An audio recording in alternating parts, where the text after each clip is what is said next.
House Oversight Committee has released multiple pieces of evidence of Trump's correspondence with Epstein, including the poem contained within a female figure that Trump was so certain didn't exist, he literally threatened a $10 billion defamation suit.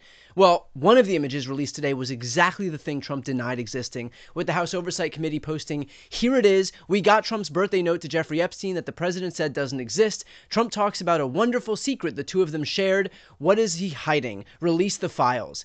And right there is the image that Donald Trump bet $10 million didn't exist. And that's not the only one either. The House Oversight Committee also posted new page from Epstein's birthday book. Epstein had a longtime Mar-a-Lago member joking about selling a fully depreciated woman to Donald Trump for $22,500. In other words, it doesn't get much more on the nose than what we're seeing right now, which raises the obvious question: what are Trump and the White House going to do here? Well, they're going to do what anybody would do. They're going to own up to everything that's happening, admit to having perpetuated a cover-up, and have Trump come clean as far as his relationship with Jeffrey Epstein. I'm sorry, I'm just kidding. They're going to pretend that it's a hoax.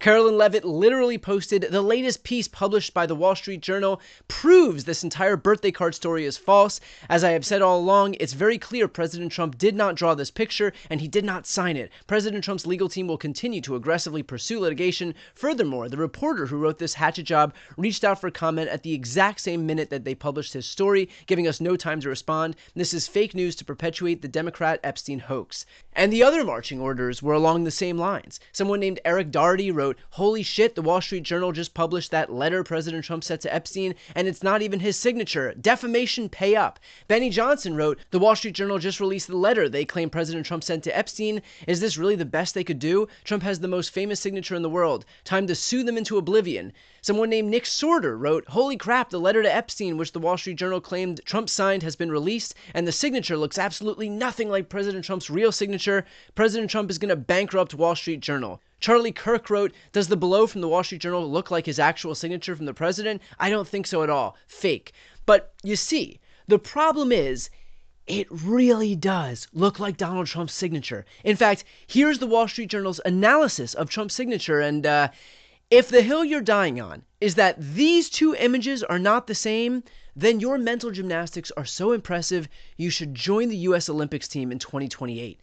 But the most pathetic part of all of this, at its core, is that so many people on the right are willing to debase themselves for a guy who is very clearly, in broad daylight, involved in a cover-up based on his involvement with a pedophile. Like, I'm sorry, but I cannot imagine waking up in the morning and deciding that today I'm going to help participate in the cover-up of the pedophile ring on behalf of someone who Epstein himself called his closest friend for 10 years.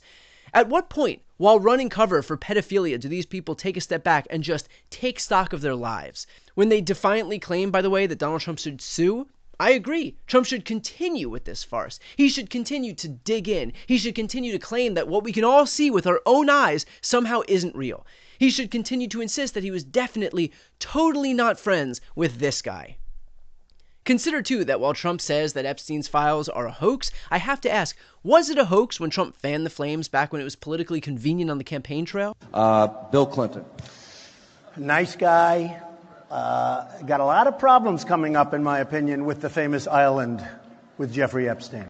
You raised the question of Jeffrey Epstein in your remarks about in the Q&A. Well, I think he's got a problem. I mean, what do you think the problem will be? I don't know, but that island was really a cesspool. There's no question about it. Just ask Prince Andrew. He'll tell you about it. The island was an absolute cesspool. Or was it a hoax when Trump's cabinet members were fanning the flames to build their brands? Everybody in politics has a vice that's much worse than alcoholism, is the way that I put it. But we release the list. Seriously, we need to release the Epstein list. That is an important thing. Who has Jeffrey Epstein's Black Book? Black Book? FBI. But who? That is I mean, there's. Oh, that's under direct control of the director of the FBI. Just like the manifesto from the Nashville school shooting of the Catholic school. We still haven't seen that, right? It's not the Nashville police or PD saying we don't want this out. The FBI airmailed into that operation and said this is not getting out. Because they do that because this is another government gangster operation. All these local law enforcement communities get funding from the DOJ and FBI for local programs. And if you don't cooperate, you're not getting your $1 million for this, and you're not getting and that's a lot of money to these local districts. Please do not let that story go. What the hell are the House Republicans doing? They have the majority. You can't get the list? Put on your big boy pants and let us know who the pedophiles are. Would you declassify the Epstein files? Yeah, I would. All right. I guess I would. I think that less so because, you don't know it. You don't want to affect people's lives if it's phony stuff in there because there's a lot of phony stuff with that whole world. But I think I would. This isn't about Epstein or 9/11 or JFK or RFK. It is, but it isn't. It's about a bigger thing. If you're lying about that, you're lying about everything. Who's on the Epstein tapes, folks? Who's on those tapes? Who's in those black books? Why have they been hiding it? And this is something Donald Trump has talked about. The DOJ may be releasing the list of Jeffrey Epstein's clients. Will that really happen? It's sitting on my desk right now to review. That's been a directive by President Trump. Everything's going to come out to the public. The public has a right to know. Americans have a right to know. So it was real when Trump was exploiting the issue for votes, but now that the truth about the issue points to him, suddenly it's made up. Convenient, huh? Are you still talking about Jeffrey Epstein? This guy's been talked about for years. You're asking, we have Texas, we have this, we have all of the things. And are people still talking about this guy, this creep? That is unbelievable. I don't do drawings, but I'm not a drawing person. I don't do drawings of women, that I can tell you. They say there's a drawing of a woman, and I don't do drawings of women. So at this point, with the new news revealed that Trump is actively trying to bury information that would shed light on the truth about Jeffrey Epstein and his criminal associates, the Republican Party has a choice.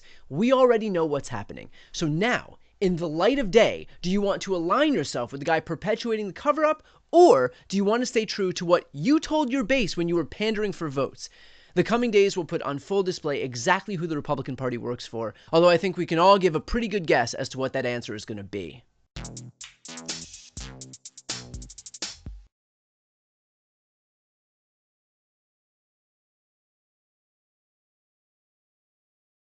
Before you go, if you enjoyed this content and you want to see more and support independent media, please subscribe to this channel. The subscribe button will be right here on the screen.